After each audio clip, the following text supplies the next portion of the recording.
And my audience. Okay. My name is Cheryl, and I would like to tell a story.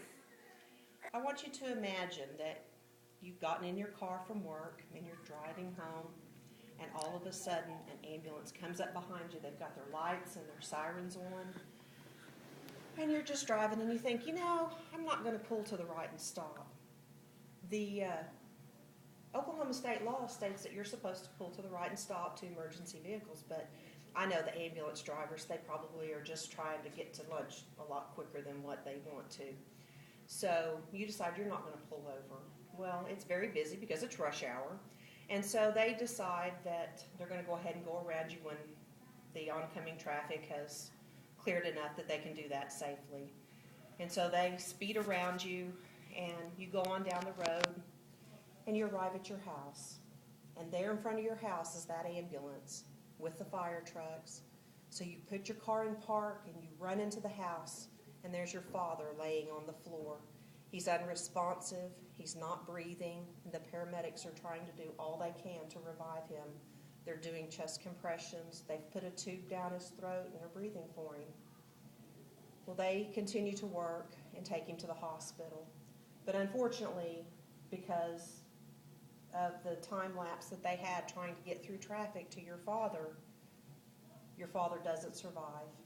According to American Heart Association, the brain starts losing brain cells from 4 to 6 minutes after someone has quit breathing and has had a heart attack.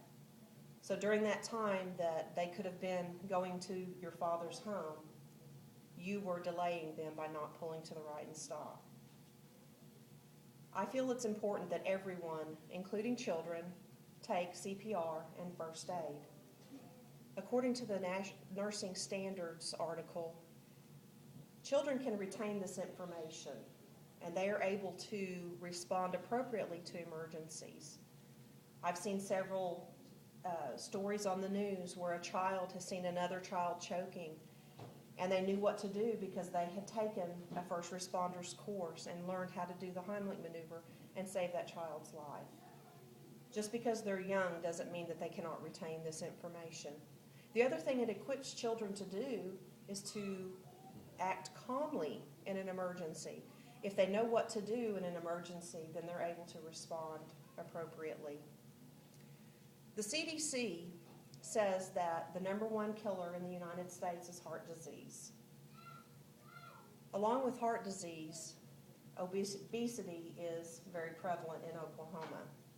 The fourth leading cause of death and disability is a stroke. And there's over 780,000 people that are either disabled or die from a stroke. Many people don't know that there are two different types of stroke.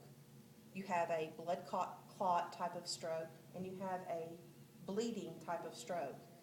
If you have a loved one who has a blood clot type of stroke, if you are able to get them to an emergency room in the appropriate time, approximately 3 hours from the onset of symptoms, they are able to give a clot-busting drug that can save your loved one's life.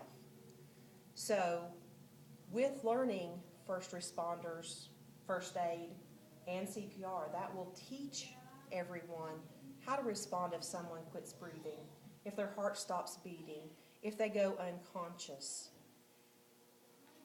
It also will equip each person that if they are out in public, how to use a defibrillator. They now have automatic external defibrillators in public places so that if a first responder knows how to use one, that they can use that on a person that has collapsed.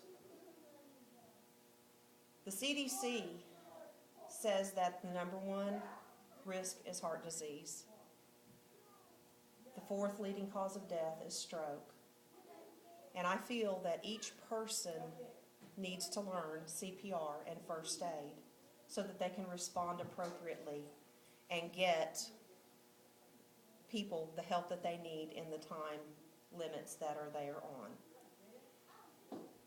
So please go out and take CPR and first aid so that you might help someone in an emergency. Thank you.